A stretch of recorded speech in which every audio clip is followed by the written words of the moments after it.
C'est le temps de parler politique. Elsie, Marc-André, Antoine. Bonjour à vous trois. Bonjour. Hey, j'avais hâte de vous retrouver. Il me semble 2 jours de maladie, plus de voix, puis tout s'est passé pendant ces 2 jours-là. Stephen Guilbeault qui a décidé finalement de quitter. Trop, c'est trop. Une couleuvre de trop, un pipeline de trop, les images, les superlatifs. Elsie, il y en a beaucoup. Est-ce que c'est le seul à partir du cabinet? Est-ce qu'il y a d'autres Québécois qui vont... pas moi, trouver ça dommage qu'on renie l'héritage environnemental du gouvernement Trudeau. Est-ce qu'il y a des députés qui pourraient claquer la porte du caucus? Je pense qu'il y a certainement de la grogne au sein du caucus. Il y avait d'ailleurs un caucus d'environnementalistes, entre guillemets, qui se sont unis.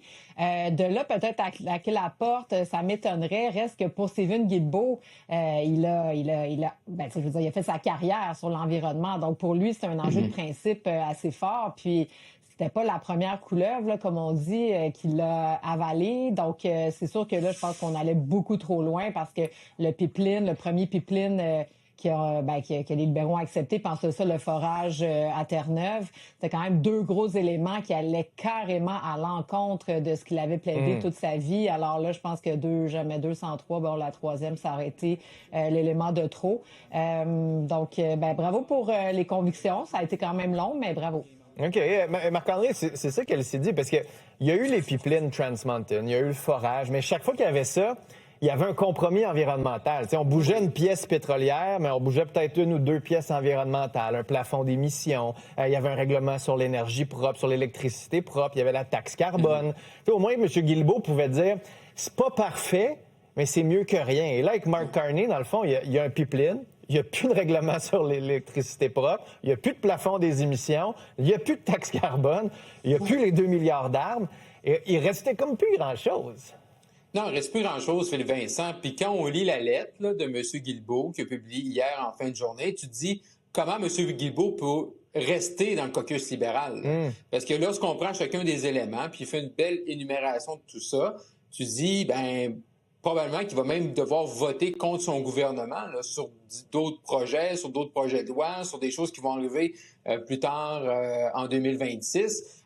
Moi, j'ai hâte de voir là, combien de temps M. Guilbeault. On a sans doute en coulisses travaillé fort là, pour pas qu'il quitte là, son siège, pour pas qu'il quitte le caucus. On l'a vu, un vote dans le contexte actuel. Ça change tout. Fait que là, vraiment, tu veux l'avoir. Tu sais, les libéraux étaient tout contents d'avoir Chris Drummond, puis là, ça va bien, puis on amène un conservateur de notre côté, mais clairement, il y a un enjeu qui est là.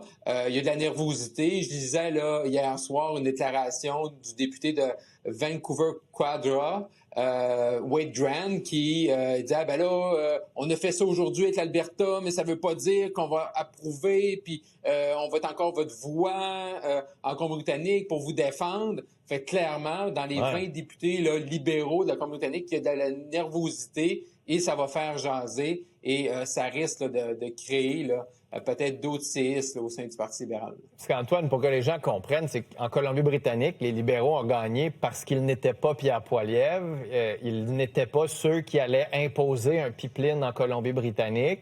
Ça ramène la question, est-ce qu'on est les prochains au Québec à se voir imposer un pipeline? Peut-être un projet de pipeline, parce qu'il est loin d'être fait, ce pipeline-là. Quand je regardais les conditions qui sont dans ce protocole-là, je me dis, on est vraiment loin. Et il a démissionné parce que, évidemment, c'était une affirmation qu'on voulait aller dans ce sens-là, là, Stephen Guilbeault. Mais je note, comme vous l'avez noté, qu'il reste au caucus et ça tranche avec ce qui est arrivé ici avec Lionel Carman, d'ailleurs, qui nous avait expliqué qu'il quittait aussi le caucus de la CAQ. Pourquoi? Parce que rester au caucus aurait été cautionner la loi 2. Donc, Monsieur Guilbeault, il n'est pas sorti de l'auberge, là. J'ai l'impression que soit il va être souvent dans le... Pardon? J'allais dire, Antoine, penses-tu qu'il peut rester après Noël? Moi, ma théorie, c'est qu'il reste quelques semaines pour pas trop faire mal au parti.